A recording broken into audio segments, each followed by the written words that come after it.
If your car is showing these warning signs, you should pay attention immediately because many cars give signals before they break down completely.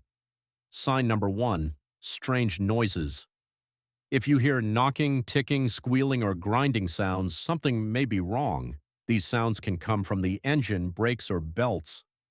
Sign number 2, warning lights. If the check engine light, battery light, or oil warning light appears, never ignore it. Your car is telling you that it needs attention. Sign number 3, overheating. If the temperature gauge rises too high or steam comes from the hood, stop the car safely. Overheating can seriously damage the engine. Sign number 4, difficulty starting. If your car takes longer to start, clicks repeatedly, or struggles to turn on, the battery or starter may be failing.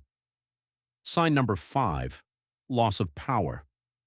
If your car feels weak, slow, or struggles while driving uphill, there may be an engine or fuel system issue.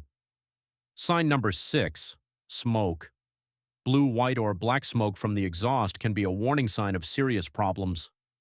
Sign number 7, leaks under the car. If you see oil, coolant, or other fluids under your parked car, do not ignore it. Here's the truth.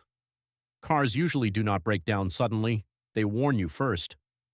If you notice these signs early, you can save money and avoid getting stranded. Take care of your car regularly. Which of these signs have you seen before? Tell me in the comments.